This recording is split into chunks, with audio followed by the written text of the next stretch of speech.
Hello అండి, మనం పచ్చిమిర్చి కూర ఎలా చేసుకోవాలో ముందు తెలుసుకుందాం. 1 కప్పు శనగపిండి తీసుకోవాలి. అదేవిధంగా జీలకర్ర 2 స్పూన్లు తీసుకోండి. అట్లాగే కొద్దిగా 1 స్పూన్ పసుపు, 2 స్పూన్స్ ఉప్పు మీకు సరిపడా తీసుకోండి. నేనైతే ఇక్కడ 2 స్పూన్లు వేసుకుంటున్నాను, అది చిన్న స్పూన్ కాబట్టి. కారం మీకు సరిపడా కారం వేసుకోండి. నేను 1 టేబుల్ స్పూన్ కారం వేసాను. మొత్తం అలా మిక్స్ చేసుకోవాలి. దాన్ని మిక్స్ చేసుకుని మన గిన్నెని పక్కన పెట్టుకోవాలండి. తర్వాత పచ్చిమిర్చిని బాగా కడుక్కుని వీడియోలో చూపించిన విధంగా నేను 8 పచ్చిమిర్చి తీసుకున్నా. ఇవి పెద్ద సైజు అండి, చిన్నవి కూడా చేసుకోవచ్చు. ఇవి పెద్ద మిర్చి, ఇవైతే కారం ఉండవు, అందుకే నేను కారం వేసాను. వీడియోలో కారం వేసి చూపిస్తున్నాను మీకు. వాటిని అలా చాకుతో అట్లా సగానికి కట్ చేసుకోవాలండి. కట్ చేసుకుని వాటిని మధ్యలో చీల్చుకుని అవన్నీ అట్లా చీల్చుకుని కట్ చేసుకుని పక్కన పెట్టుకోవాలి.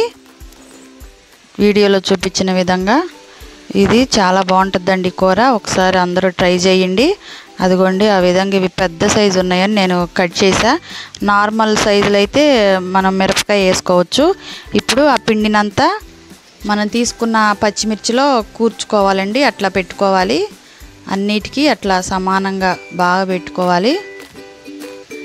అట్లా చూడండి, వీడియోలో చూపించిన విధంగా అట్లా అన్నిటికీ బాగా పట్టేలా అలా నేను మొత్తం అన్నిటికీ పెట్టుకుని అన్నీ పక్కన పెట్టుకోవాలి.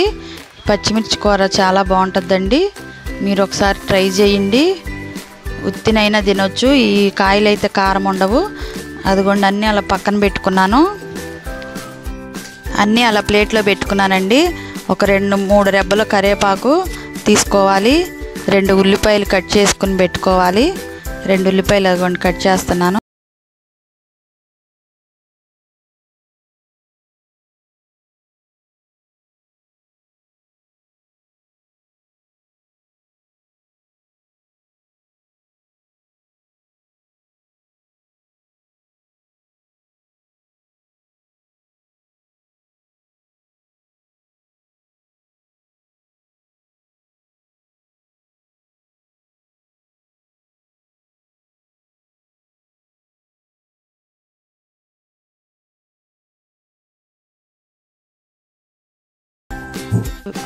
ఆయిల్ వేడిపడిన తర్వాత అట్లా పచ్చిమిర్చి మనం సగం కట్ చేసి పెట్టుకున్నవన్నీ ఆయిల్లో వేసుకోవాలి. అట్లా వేసుకుని ఒకసారి చిన్నగా కదుపుతూ ఉండాలండి గరిటెతో.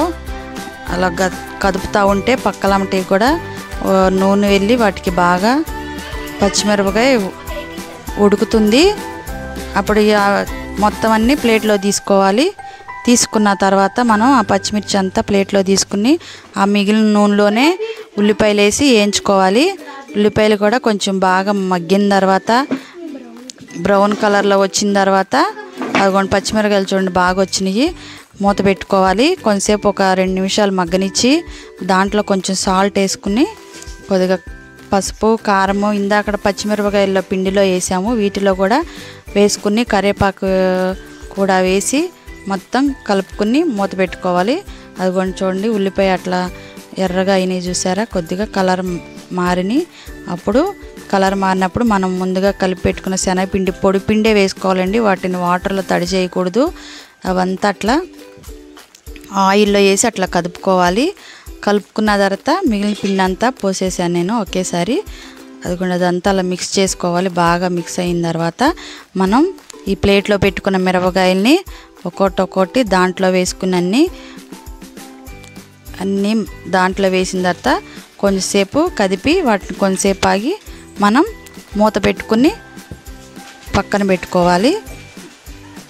అదిగోండి పచ్చిమిర్చి చూసారు ఎలా ఉందో.